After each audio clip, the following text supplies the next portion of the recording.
Salam alaikum everyone. Welcome back to Leo's Chronicles, where narratives roar to life. Hello everyone. How are you doing?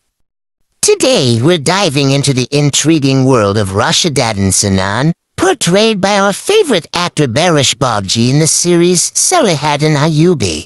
We know Baris Bagci from his roles as Noyan in Dirilish Ertugrul and Sultan Tugrul and Alparslan Büyük Selçuklu. Now, he takes on the challenging role of Rashidaddin Sinan, the formidable assassin in Selahaddin Eyyubi. So who was Rashidaddin Sinan? Let's unravel his mysterious story. In the year 1162, a man named Rashidaddin Sinan was appointed as the chief dai of the Kaf fortress in Syria by the Nizari Ismaili, also known as Hashashis. They wanted him to spread some heavy teachings by Hassan Ali Zikri, calling it Doomsday, in Syria. However, these teachings were too extreme, even for the Nizaris who were loyal to Alamut, the assassin's main place. Sinan's rapid rise in popularity upon entering the region led him to become overconfident. He decided to do things his own way, ignoring orders from Alamut. By his bold actions, he became a significant figure in the region quickly, having many assassins under his command. With his own methods and commands, he created a powerful force of assassins. People called him the Sheikh of the Mountain or the Old Man of the Mountain. He instilled fear across Syrian lands, from Lebanon's shores to Damascus. This brought him face to face with Sultan Selahaddin Eyyubi, who was gaining power in Syria. Surprisingly, Sinan's unique methods even made Selahaddin hesitate. Despite Selahaddin's power, Rashidaddin Sinan's unconventional tactics were formidable. Eventually, they formed an alliance that led to the death of the newly elected king of Jerusalem and reshaping regional politics. The early years of Rashidaddin Sinan remain shrouded in mystery, but modern historians have pieced together a somewhat vague story from the available clues. Renowned historian Bernard Lewis, after an interview with a Syrian Arab, concluded that Sinan hailed from a prosperous family and was born in Basra. According to this account, Sinan belonged to the Imam Shia lineage, receiving affection and care from his father. His birth name was Sinan bin Salman. Sinan received his primary education in Basra, where he spent his childhood and youth. However, due to an uncertain incident with his brothers, he had to leave Basra abruptly, embarking on a journey without even a mount. During his youth, Sinan listened to the stories of an old man residing in an impenetrable castle on the ridge of a formidable mountain. This man was none other than Hassan Saba, the ruler of Alamut and the founder of the Nizari Ismaili state, also known as the Hashish. Although Hassan had passed away, his teachings and the structure he established continued to endure. Before leaving Basra, Sinan had already embraced the Nizari Ismaili doctrine promoted by Hassan in Syria, Iran, and Azerbaijan. Eager to deepen his faith, Sinan reluctantly departed from Basra, redirecting his journey towards the Hashashi homeland, Kazvin. His goal was to gain valuable insights into the Nizari Ismaili doctrine. After a challenging journey, he eventually reached Alamut, the central stronghold of the Nizaris. This journey marked a pivotal moment in Sinan's life and career. He abandoned his family, his past, and even his name, adopting the new identity of Rashidaddin Sinan among the Nizaris. During this time, Alamut's administration was led by Muhammad ben Kia. Sinan's sharp intelligence and assertive nature quickly caught the attention of Muhammad, and with his support, young Sinan was set to become the future Sheikh of Alamut. He engaged in intensive studies with Hassan, leading to a close friendship between them.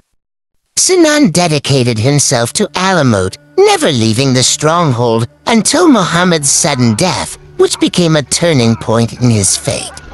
After Muhammad's demise, Hassan assumed leadership of the Nizari Ismailis and adopted a more radical stance than his predecessors. In 1164, he introduced a doctrine named Doomsday, asserting changes to the Qibla and validating prayers and fasting, and permitting alcohol consumption.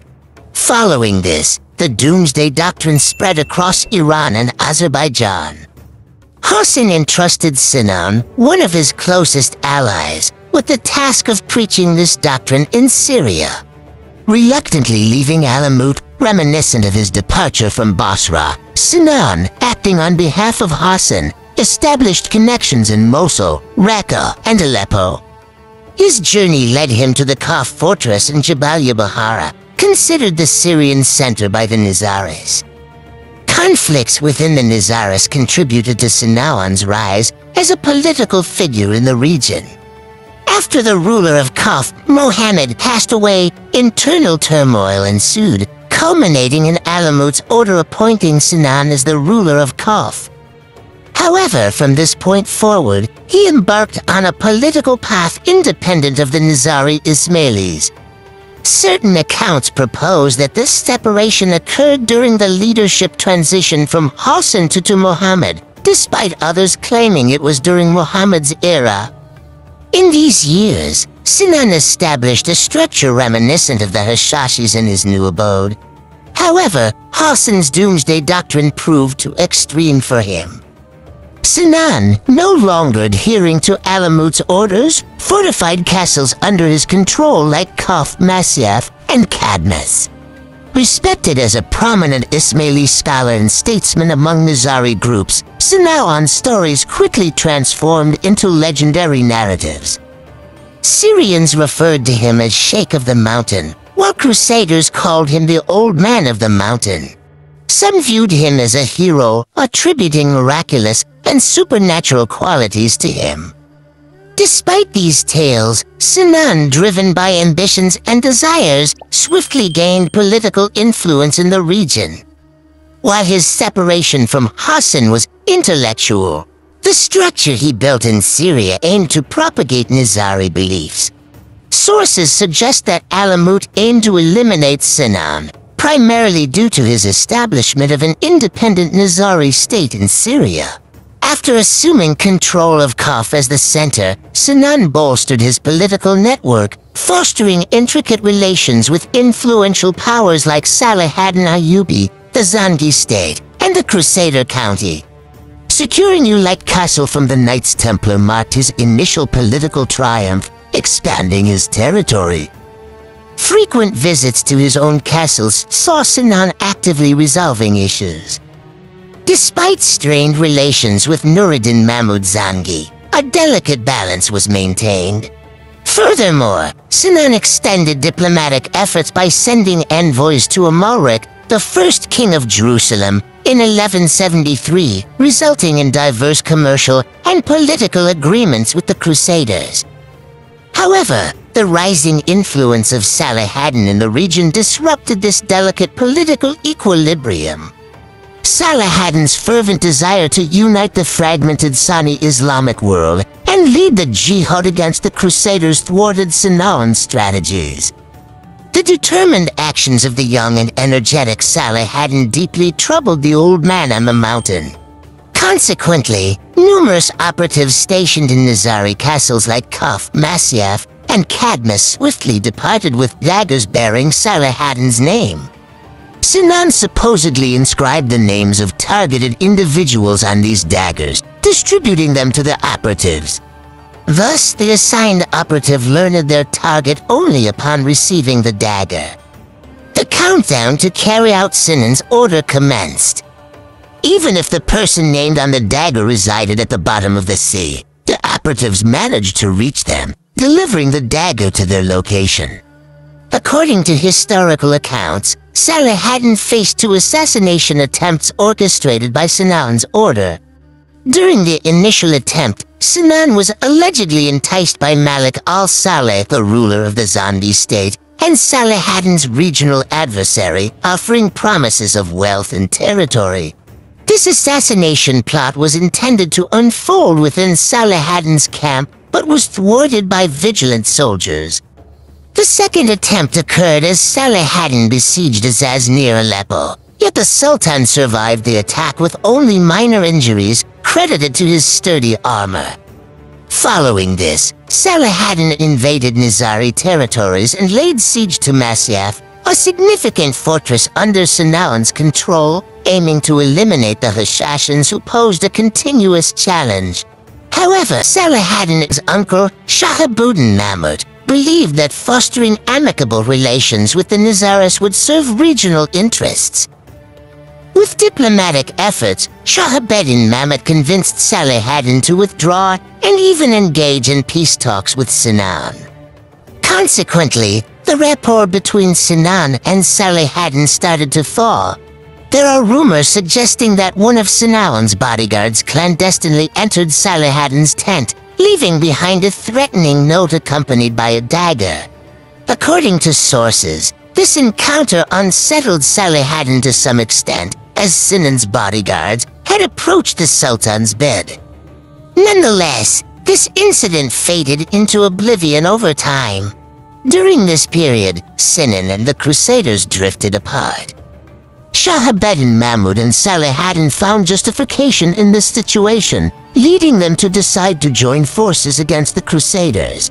This alliance yielded its first significant result on April 28, 1192, with the assassination of the new king of Jerusalem, Conrad of Montfort, in the city of Sur.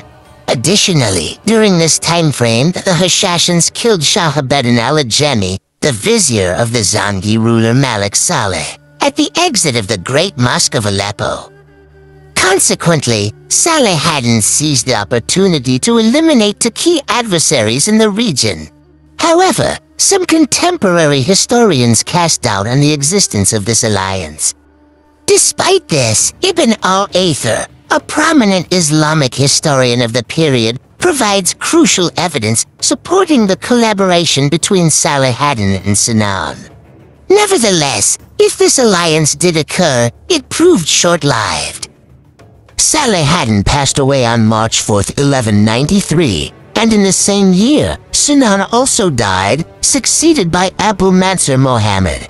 Afterward, Syrian Nizaris renewed their allegiance to Alamut. The political landscape they adopted became diverse, resembling Sinan's early years. However, Rashidaddin Sinan's actions in the region solidified the Nizari's presence in Syria, and some regulations he introduced persisted for many years after his death. Rashidaddin Sinan, a captivating figure in the Hashish order and Nizari Ismailis, attained a reputation comparable to Hassan Sabbah, the founder of the Nizari Ismailis. Notably, Sinan's establishment of an independent Nizari state in Syria, along with intricate relations with Selahaddin, a prominent political figure of the era, undoubtedly made him a significant historical figure.